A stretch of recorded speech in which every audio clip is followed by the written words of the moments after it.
kami, ngayon na ngayon. Tapos hindi na mga migrant from Spain, from Poland, mga tuloy dito, tatanggal pa rin balay ito. Pero, may allowance pa. Ganun. Kaya unfair kasi ang healthcare na yun. Well, if we are talking about healthcare, okay lang. Kasi wala mo sa magkasakit eh. Pero bahay, alam mo. Grabe.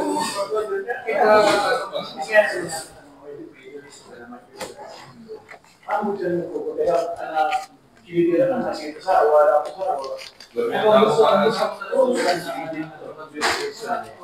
wala. Kasi hindi ko ganyan ito na pero mga allowance nila sa anak ang sweldo ng nurse, halos pariho. Wala ba silang binabayaran sa bahay? Para maniyan sa Australia, original sila. Kasi yung mga item, iinom, mag-ilimos. Pero may ano sa allowance. Kino grocery. American Indian siguro. National Okay. Fire. Okay, upay nga gabi yung tanan. Good evening. Yan na, may nakita yan na series, Soteriology, Study of Salvation, ano ba, biblical nga definition according salvation. So, importante gyapon ini nga study nga soteriology. So, sige, pwede. Importante ini nga doctrine. Kay pag maliit mo soteriology, diri nga ni sakto mo soteriology, diri nga ni biblical. So, so malilihis imbis na maarap ka pamaagi, paano ka may ngadto halangit, pare ka lagod may ngadto halangit. Okay? Akala mo lang. So sugad ka importante ang soteriology ngayon, amin ni an foundation at Christian faith. So soteriology. So yan naton series sa naton soteriology, nag-undergo nakitahan important content han gospel. And then nga to nakita sovereignty of God. Tapos nga to nakita unconditional election. Okay, and then limited atonement. So ini naton study unconditional election o ano sa.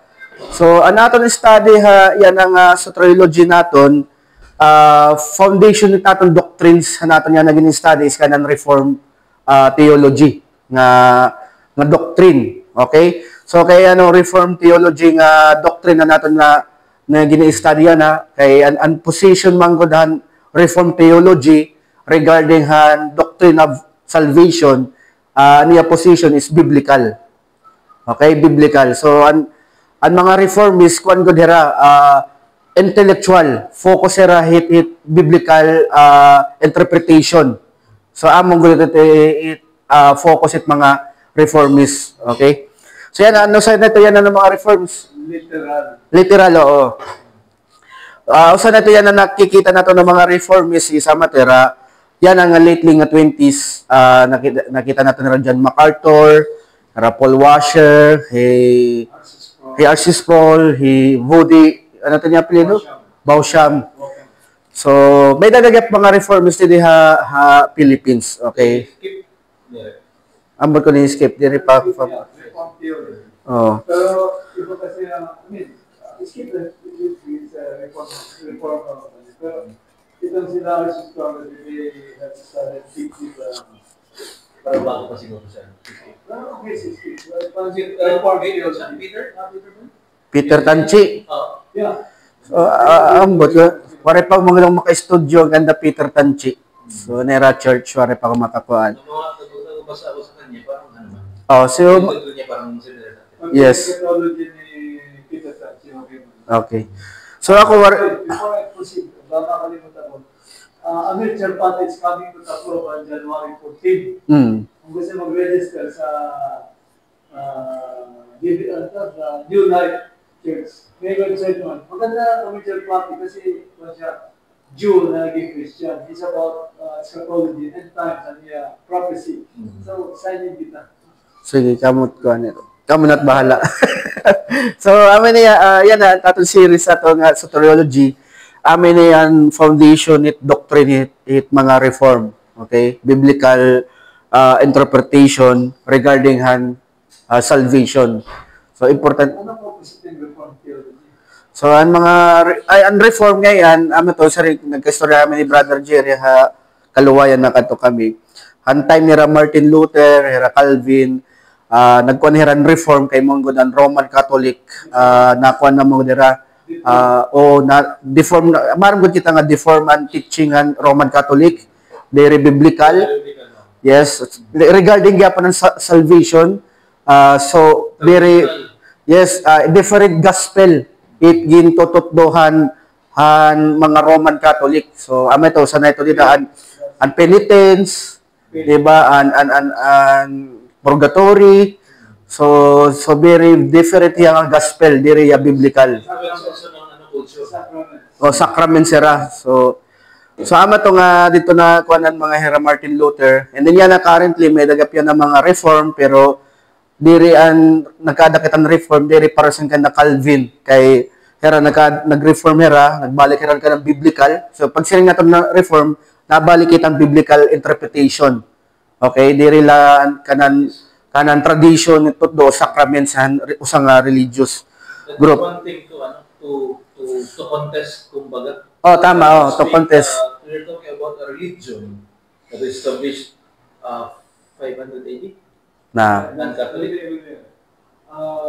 Earlier pa ba siya? Yung Catholic? Yung Catholic ba? No, 300 AD. Oh. Kasi ginawa ni Constantine.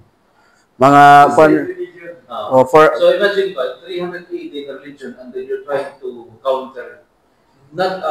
Mahirap yan if we are not talking about the Bible. Yes. Oh, tama. Oh. Pero once you have the Bible, you will see the truth. Yes. Oh, tama. Oh. Amo ko dapat That is the only thing that can contest it. Yes, so amo itong praise God, may mga gingamit ni God na mga person na Hera Martin Luther, Hera Calvin, and iba pang reformists para ma-remind ang mga Christians nga ang content na naton faith is dapat tikang ha Bible. Amo ito taton standard ditaton faith is dapat ada ha Bible. Sola Scriptura, waray sobra, waray liwat kulang. So yan ang currently yan ang mga reform motivation is kana Calvin is Roman Catholic. Yan is damo nagyapon yan ng mga Protestant na mga Christians na denominations masisinato ko nung Christian era pero diri biblical ang era doctrines, di ba? Like for example, masisirig nato an Iglesia ni Cristo, di ba? Mormons, Jehovah Witnesses, Kibuloy. So damon mga false teaching. Nagsimang diri la Roman Catholic yan nga panahon diri la Roman Catholic it kuan nato niya na it made a warfare.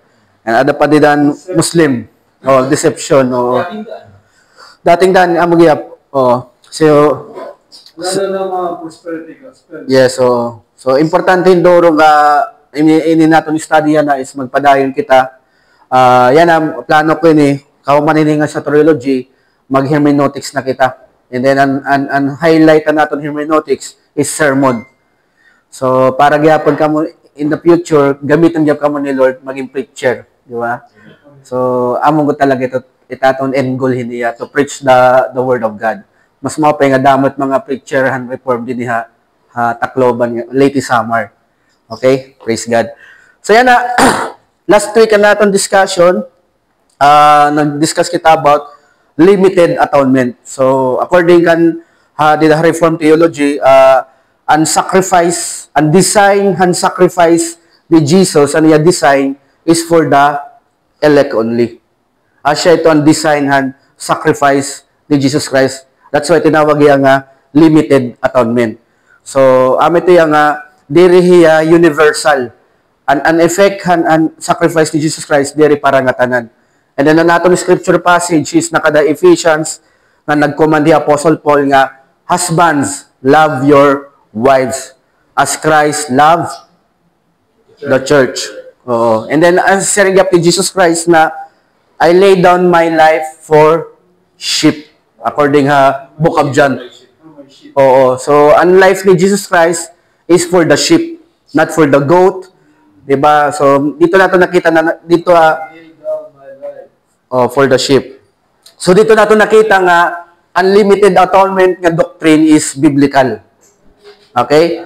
So, ini nga sacrifice ni Jesus Christ sa cross, nakita natin through the Bible is diri para nga tanan. Nag-sacrifice si Jesus Christ, and design nito is for God's elect. Ano version, bro? Dito, John 10:15, John 10:11, and I lay down my life for the sheep. Na verse, Kuya Dan? John 10, and John 10, Verse 11. Tika, pwede ka verse 11. I am the good shepherd. The good shepherd sacrifices life for the sheep. Oo. For the sheep. So, amo gud talaga ito. And then, dito kaya pa Matthew, Jesus came to save His people. So, His people talaga.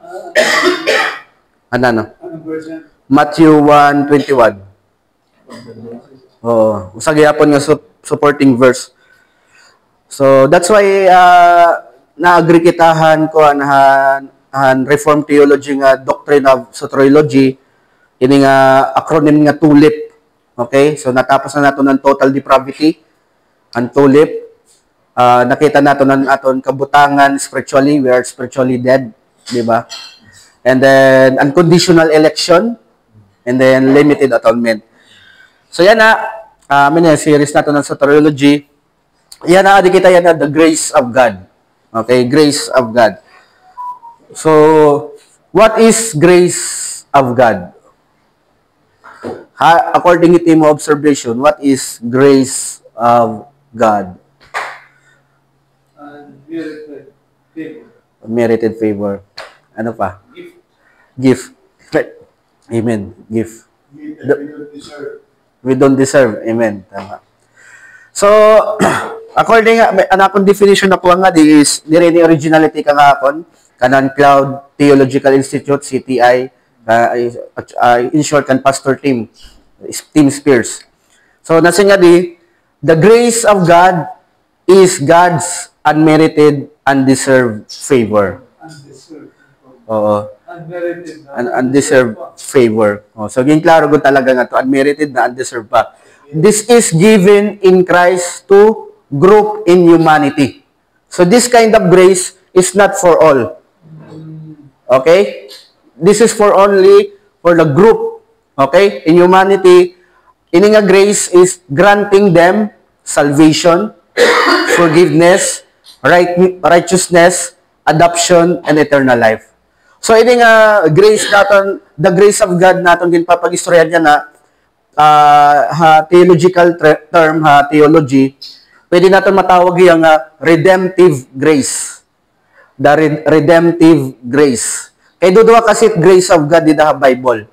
So may that common grace, may that redemptive grace. Uncommon grace is nakaka-benefit niya para ng mga unbeliever. Yes. So nasa Bible nga, napadara higadhin oran, righteous and unrighteous. Di ba? Amo itong ipapadara ni God. So, that is the common grace. Yan na, ini nga grace natin gini-study, yan na is the, pwede natin tawagon na redemptive grace. Okay, na, ini nga grace is nakakahatag granting salvation, forgiveness, righteousness, adoption, and eternal life. Okay? So, amo ito grace of God. May na ka mo pakayana, clarification, maray, comment, maray, klaro. So yan na natin scripture passage, adi kita yan na 2 Timothy chapter 1 verse 9. So basahon nato na katukdawan na kita para pag-honor ang word of God. Sige, basahon naton 2 Timothy 1 verse 9. Who saved us and called us to holy glory, not because of our works, but because of His own purpose and grace, which gave us in Christ Jesus before the ages began. Okay, let us pray. Man shall not live by bread alone, but by every word that comes from the mouth of God. Let us pray. Dear Heavenly Father, you are sovereign, you are glorious Father. We praise you, we honor you for amazing grace that you have given to us in Christ. Father, we are here to study your word. We humbly requesting to you, Father, that the Holy Spirit guide us, give us understanding and clarity from your own message. And Father, we also ask for forgiveness of sin, that every day we fall to sin. Forgive our sin, Father. But we give praise for your amazing redemption that we have in Christ. Thank you for everything you have done. I pray na naman mabaro niya na i-apply naman ha amon life. We praise you, we honor you in Jesus' name. Amen. Amen. So, galing ko na kita. So yan na, para maintindihan natin ining context sa naton scripture passage, 2 Timothy is unwriter ni Apostle Paul. Timothy is, amin niyan, tinatawag ni Apostle Paul nga anak niya, faith. Okay? Iya apprentice, iya disciple. So, yan na, para maintindihan natin natin scripture passage, hino ba yung who save us? Babasa natin ang previous verse. So, natin nga yung topic na grace of God. Ang previous verse, verse 8, therefore, do not be ashamed. So, ginko-command niya kay Timothy. Do not be ashamed of the testimony about our Lord. So, itong nga testimony about our Lord, ano ti relationship, one word nga ginahatag nga idea. According nga ni mo observation, ano ni nga idea nga ginahatag ni Paul kan Timothy in one word? The testimony about our Lord Jesus. Ano to another word ito niya? Confidence. Ha? Confidence. Confidence? Ha? Life. The testimony about our Lord Jesus. Ano another word? One word here. Testimony about the truth. Testimony about our Lord Jesus. Gospel. Tama, di ba? So, gospel, ada didaan testimony about our Lord Jesus. So, ama to, susugo ni Apostle Paul Timothy nga, diri niya maawod pag-sharehan the gospel or the testimony about our Lord Jesus. So, bisan niya po na iya, hindi nga kasi nga time is, Apostle Paul is, prisoner hiya. Na prisoner, kabutangan ni Apostle Paul is, priso ya. But share in suffering for the gospel by the power of God. So, amin to't kwan niya nga di. So, yan na, next verse sa natin scripture passage, whom save us. So, ini nga who is God. Okay, so yan na, makikita natin din an action din ni God, save, and called. Okay? So, another word on save is to bring safe. Okay? Kasi ito nga context is si Apostle Paul nga ni Timothy. Okay? Si Apostle Paul nga ni Timothy, ang common denominator ni Apostle Paul nga ni Timothy, they are believers, they are Christians. So yan ginpapahibaro ni Apostle Paul ni Timothy nga ang nag-save haaton, ang nagtawag haaton, si God. Okay? Diri kita nag-save natong kalugaringon, diri kita nagtawag haaton kalugaringon. Yes, Kuya Dan. It all boils down that a dead person cannot resurrect himself. Yes, amen. It's the work of God. Amen. To wake us up. Yes. To make us alive. Alive mo. We're Yes. all dead to sin. Yes. So amin to gintutot do ang theology din ni Apostle Paul nga gintutot do kan Timothy na ang nag-save aton, ang actor naton salvation is God. Diri kita. So ang ginhimo ni God, gin-save kita niya, gintawag kiyap kita niya. So amat kwan niya ni diri kita nagtawag naton kalugaringon. It is God. Okay? So ang salvation is work of God alone. Amot at kwan din ni Apostle Paul. Wari kita amot han salvation. Amot at yung papahibaro ni Apostle Paul. So yan ang purpose kaya ano kita gin-save ni God, kaya ano kita gintawag ni God, to a holy calling. So amot ang purpose ni God, an object niya, kaya ano kita niya gin-save, is to a holy calling. So yan, ano ba itong holy calling? Ano sa ito nga holy calling within the scripture passage natin yung basa is regarding yaponhan, preaching the gospel. Okay? Ame to no sa nga parthan holy calling, sanctification. Ame to kwan niya adoption in Christ. Amot giyagin ko kwan dito nga holy calling. So makikita natin ng previous verse na aging command ni Apostle Paul kay Timothy nga, do not be ashamed of the testimony about our Lord Jesus, nor of me, his prisoner, but share in the suffering for the gospel by the power of God. Romans 1:16. So, ano itong Romans 1:16? Therefore, I'm not ashamed of the gospel. Power of God to bring salvation to anyone who will believe. Yes, amen. So, ito another implication on holy calling. Being not ashamed about the testimony about our Lord Jesus. That is another implication on holy calling. Okay? So, ito aton pinaka, as a Christian, ito aton direction at aton life. An ko niya, para parallel hini nga verse, pero parehas niya is nakadaha Matthew 28. Ang command ni Jesus Christ sa mga disciples. Yan niya command is, go and make disciples. So, amatot ko na nato dili, Christians, ko nato, purpose it aton life dili hababawat to na. Direction it aton life is to make disciples. So, amatot another implication hit holy calling.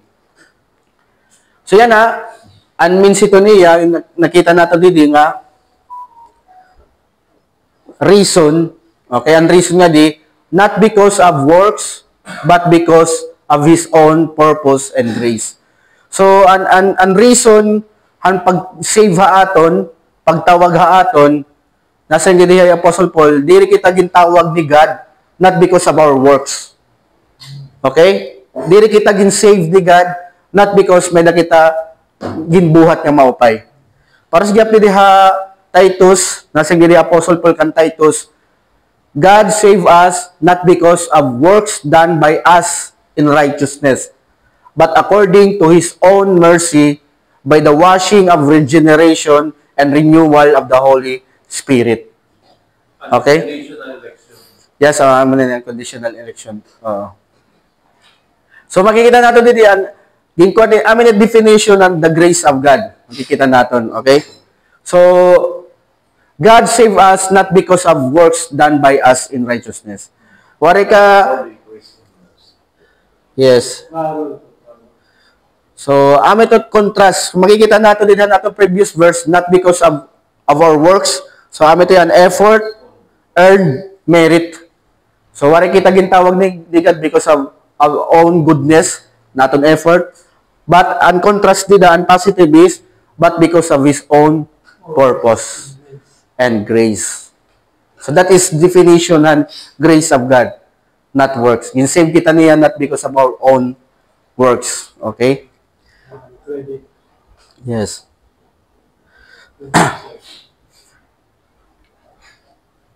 So yan ang grace did is, Greek word is charis, means is favor of gift. Favor or gift. Yun yung ginyakan kanina. So, charis niya. It Greek word grace. So, makikita natin na ang reason o ang kuan ni God didi, yung papakita din ni Apostle Paul, ang pamaagi, paano kita gin-save, diri kita gin-save not because of our own goodness, but because ang purpose niya and grace. Ito pinaka-reason kaya kita gin-save ni God. So, maaaring kita ang purpose ni God is, nasa Romans 8:28, and we know that for those who love God, all things work together for good. For those who are called according to His purpose. Mga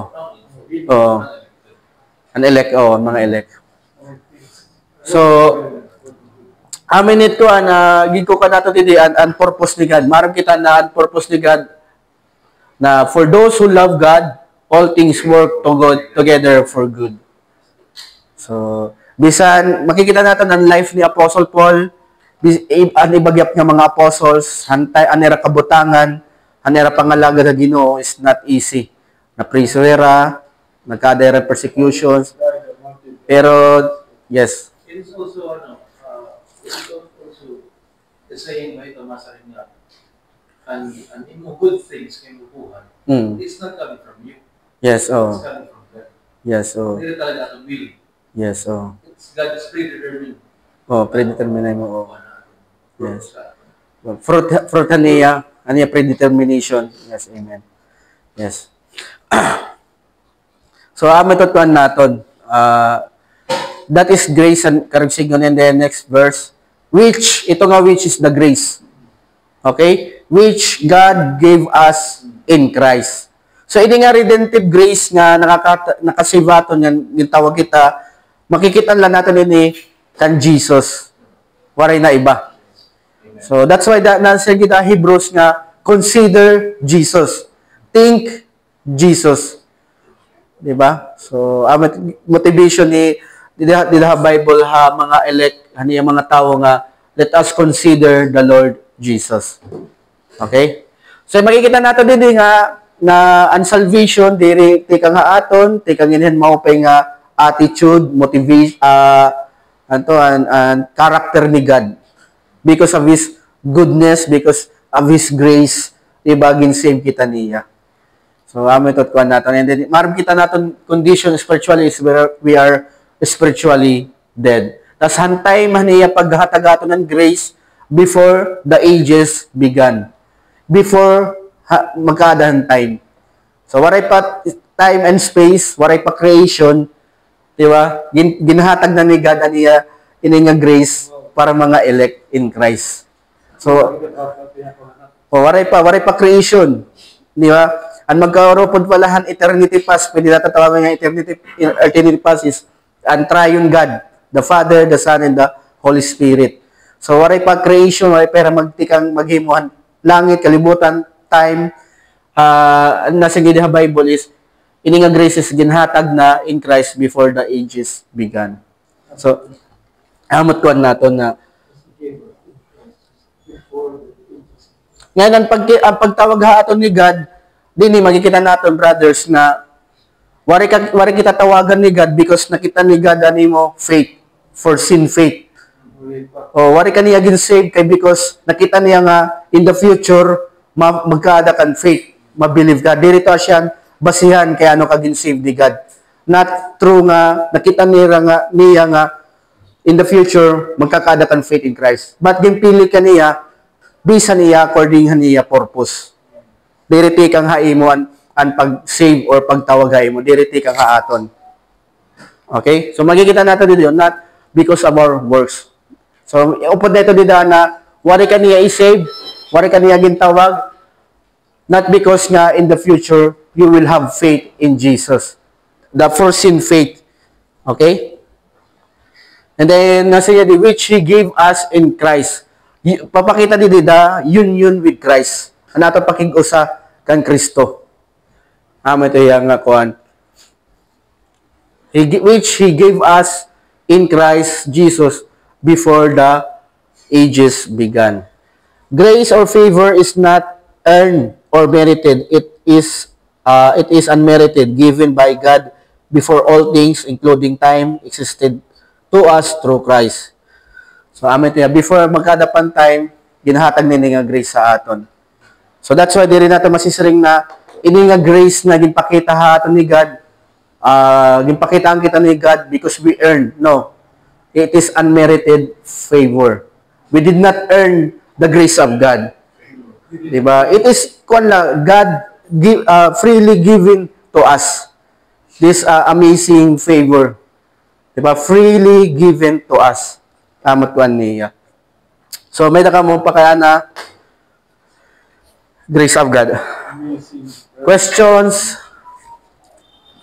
Reflection? We are just forever grateful. Yes, amen. Amen. Ito tato magiging response. Han grace ni God. We will be grateful. Iti grace.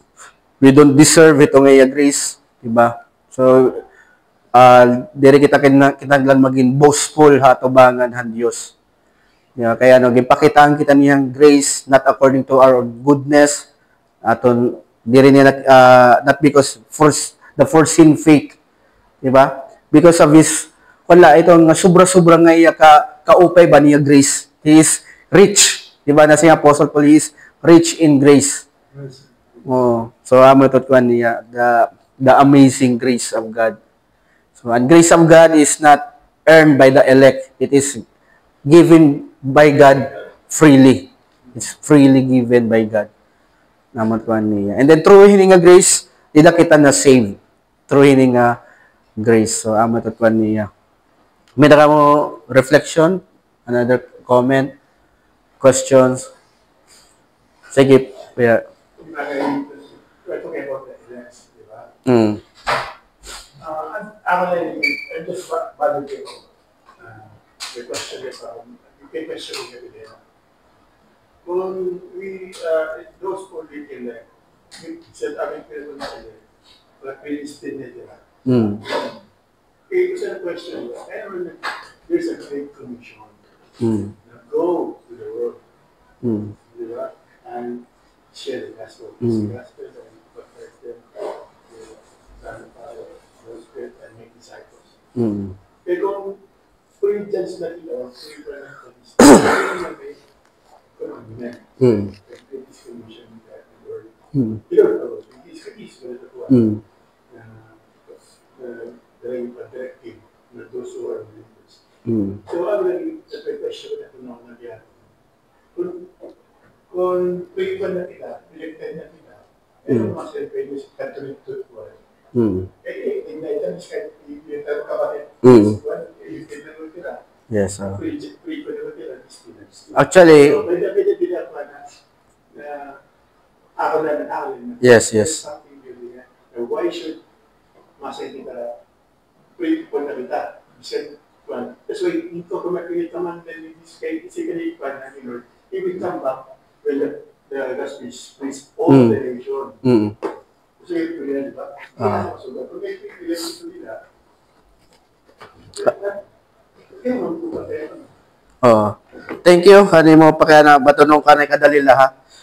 Actually, nila ha Bible and mga elect ni God, anira kabutangan previously, dirihira believer.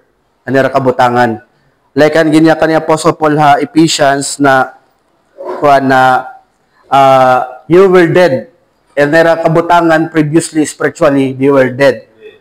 So amo ito nga ginsugo ni God ang mga disciples, the apostles, para ang mga elect makuanhera ito magkadahiran faith.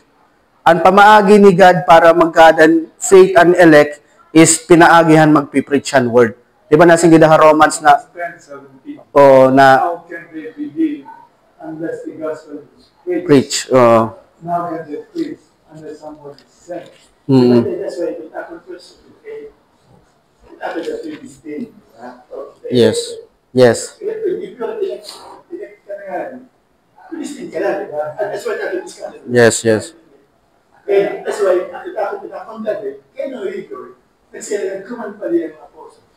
Na go to the world. Ang sabi sa Isaiah, for my thoughts are higher than human being are thinking, but the thoughts of the Lord, out of the I understand that. Actually, Sir Edgar, discussion. For example, na lang kabutangan ni Apostle Paul. Apostle Paul is not believer anti katuya Damascus. Ano tiya motive? To persecute the believers in Damascus. Pero he is elect. Diba, nasa niya dito, writing ng Ephesians, we were been chosen before the foundation of the world. Pero maaaring kita niya life before they a believer. Pero naging believer ya because din-reach out niya ni Jesus Christ.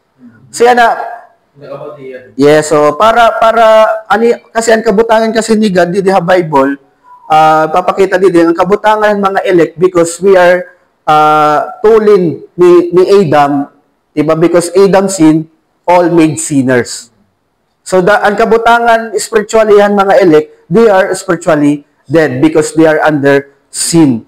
So para ang pamaagi ni God para magka-adherent faith in Christ is through preaching the gospel. Ito pamaagi niya. Ito madali. Ini nga elect is yes, they are predestined. But not automatic nga pagka dinira kalibutan, they already believer. No. Need anayin someone, ini nga predestined nga elect, kinahanglan na may mag-preach sa era about the gospel. Itong pamaagi ni God para ang mga predestined magka-adherent faith in Christ. Diri ka sigyon, diri nagtututdo ang Bible na ang mga predestined elect, pag anak ha-era is automatic believer na era. Diri kay paros ka na Apostle Paul, diri pa hiyada yung believer. Like in the Peter, hira John, they were a fisher of men. Kunwari hira gin-reach out ni Kuan, like kan Timothy. Timothy diri pa hiya believer, pero gin-reach out yan ni Apostle Paul. So ito yung ang mga kabutangan han predestined elect, pagka dinira kalibutan, diri pa hira Kuan, diri pa hira believer. They need to hear the gospel. Ito pamaagi ni God. Basahan ko lang last nga, John chapter 1, verse 12, regarding kan John the Baptist, na John 1:12. John 11. Ano ba yun? What is? John 1:6 nga yan, sorry. Nasa nga di. John 1:6, nasa nga di nga. There was a man sent from God, whose name was John the Baptist. He came as a witness to bear witness about the light, that all might believe through him. So yan, naging padara ni God, ni John the Baptist, para ang mga tao tumuod, pinaagi, haiya.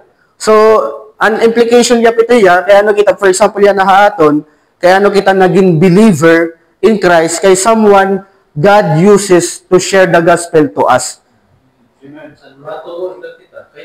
Yes, oo. Diri ka matuod. Di ka ma-respond, tama.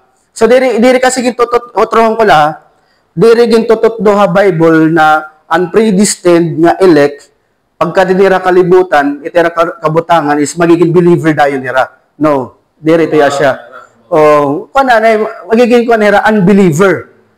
So, pero mato nga kuan nira, ito nga para ma-activate an era faith, they need to hear the gospel. They need to hear the command. Diba? And then, hinunod mamamatihan command ni God. It is His elect, the sheep. Nasa yung Jesus Christ, my sheep hear my voice, they follow me. Whatever the Father has given. Yes, oo. Sige, kuya. Question na. Pero mga pa yung pagkana na yung Sir Edgar, mga pa. And may question na related na mo. Will all the elected be saved? Oh, yes. Ang pera ay saved. Yes. May naman, sa imo kanin mo, di ba? Kaya na mo i-preach pa. Kaya na mawabaro pa era, kaya na mabilit pa era. So, kung era magkabuti ngayon. So, God will make sure that you will hear because Yes. you are chosen. Tama ito. yes. Yes. Umarap ka naman. Kasi ito lang yan, para mas maklaro. Yes. Hindi ko alam. So, ito, yan, tapos na talaga na yan, kadali. So, ito, natong topic yan is about the grace. Dire, tapos na.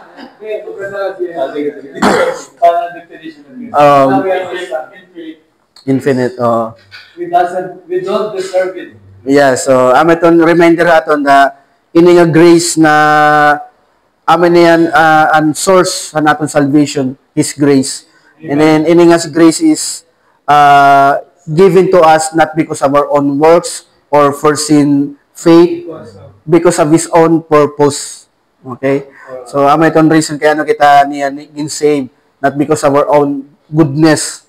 Okay? But because of His good. Okay? Not because you are good, because God is good. So that's ito nga grace ni God yan na. So yan na iningat ko nga grace of God is ito nga it remind us gyapon na Bible na tama to naton ginyakan kanina nga naton life din ha babawad to na it and direction ni tutduan Bible is to make disciples ministry.